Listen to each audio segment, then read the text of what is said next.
नमस्कार, one India Hindi में आपका स्वागत है। कोरोना संकट के बीच चुनाव आयोग ने प्रेस कॉन्फ्रेंस कर बिहार में होने वाले विधानसभा चुनावों की तारीखों का ऐलान कर दिया। बिहार में 3 चरणों में मतदान होंगे। पहले चरण का मतदान 28 अक्टूबर को होगा, दूसरे चरण का मतदान 3 नवंबर, तीसरे चरण का मतदान 7 नवंबर को होगा और चुनाव के नतीजे 10 नवंबर को आएंगे। इसी के साथ औपचारिक रूप से राजनीतिक दलों के बीच चुनावी महासंग्राम की शुरुआत हो गई है। बिहार की सत्ता पर काबिज नीतीश कुमार को उम्मीद है कि वो एक बार फिर सरकार में वापसी करेंगे। तो वहीं तेजस्वी की अगुवाई में विपक्ष एनडीए के खिलाफ मोर्चा खोले हुए है। अब आपको बिहार चुनाव से जुड़ी कुछ अहम बातें बताते हैं। बिहार विधानसभा में कुल 243 विधानसभा सीटें हैं। इस वक्त बीजेपी और जेडीयू का गठबंधन सत्ता में है। आरजेडी बिहार में सबसे बड़ी पार्टी है जिसके पास 73 सीटें हैं, लेकिन नीतीश कुमार की जेडीयू ने 2017 में आरजेडी से गठबंधन तोड़कर बीजेपी का दामन थाम लिया था।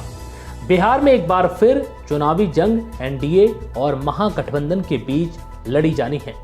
बीजेपी की ओर से ऐलान किया गया है कि एनडीए नीतीश कुमार की अगुवाई में ही चुनाव लड़ेगा। एनडीए के पास कुल 130 सीटें हैं, जिनमें जेडीयू की 69, बीजेपी की 54, एलजेपी की 2, हिंदुस्तान आवाम मोर्चा की 1, निर्दलीय की 4 सीटें शामिल हैं। वहीं महागठबंधन के पास कुल 101 सीटें हैं, जिसमें आरजेडी की 73 सीटें, कांग्रेस की 23, सीपीआई की 3 और निर्दलीय की 1 सीट शामिल है।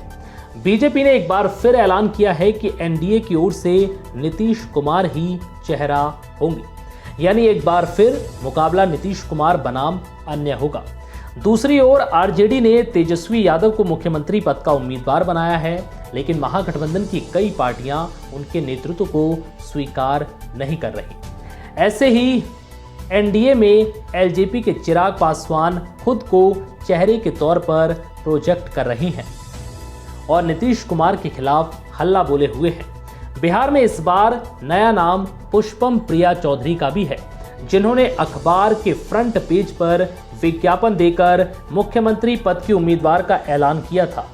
वो लगातार अलग अलग इलाकों में प्रचार प्रसार भी कर रही हैं। बता दें कि 243 सदस्यों वाली बिहार विधानसभा का कार्यकाल 29 नवंबर को समाप्त हो रहा है। संभावना जताई जा रही है कि चुनाव अक्टूबर के मध्य में कराए जाएंगे। वहीं इस बात की भी संभावना है कि चुनाव कई चरण में होंगे। बीजेपी के साथ सरकार चला रहे नीतीश कुमार चौथी बार सत्ता में आने के लिए चुनाव लड़ेंगे। हालांकि ये चुनाव उनके लिए हर बार से कुछ ज्यादा चुनौतीपूर्ण रहने वाला है। कोरोना वायरस और गिरती अर्थव्यवस्था के चलते बिहार में रोजगार और बेहतर सुविधाओं का मुद्दा फ्रंट पर है।